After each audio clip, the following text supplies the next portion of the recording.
My name is Tom McCormick. I represent, I'm an officer of the Klingle Corporation, which is an owner of the building.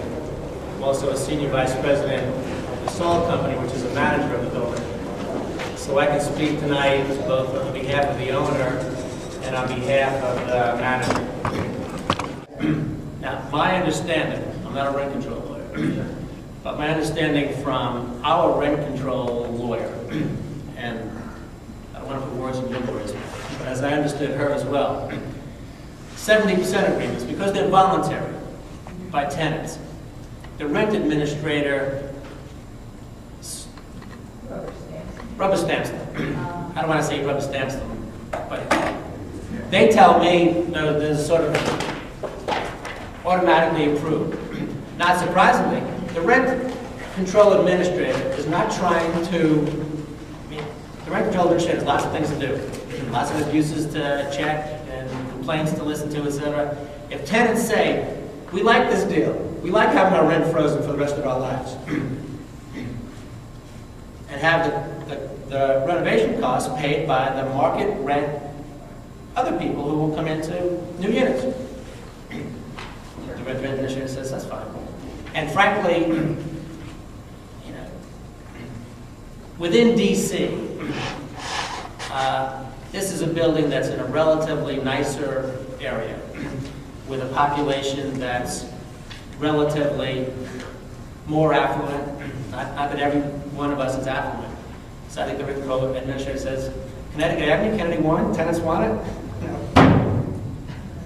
Tell me about a real problem in the city. I was talking about what we viewed the risk as being when this was first being debated, and it looked like, you know, we were talking about a possibility of $600 or $800 a month in additional rent. And I think what Tom's saying is that it could be a lot worse than that. Not could be, it's just a matter of time. And frankly, I'm not going to get through all my strategies, but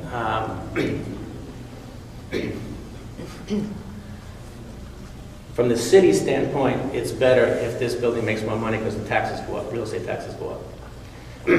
And I think the city administration, with whom we have lots of dealings, I'll leave it at that, will be sympathetic to moving this decision along.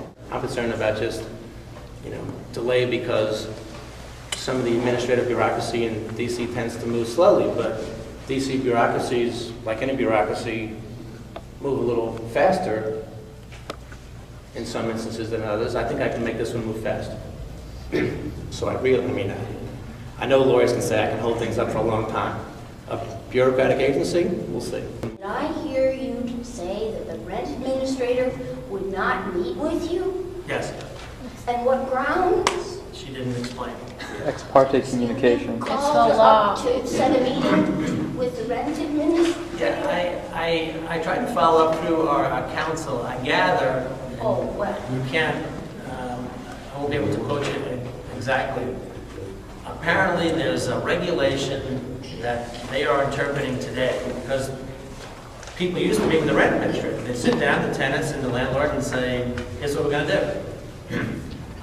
They are now interpreting some regulation that says, we don't do that. But as I said, my intent when I got the agreement was to meet with the rent administrator and say, you have the objections. The tenants, meaning the tenants as a group, are desirous of this agreement. You have objections. I will speak to them as I read them. If you have anything else, I think this gentleman's concerned if there's something else that was in her mind that she didn't write. I was happy to speak to that. But she wouldn't meet. So our issue is with the rent administrator.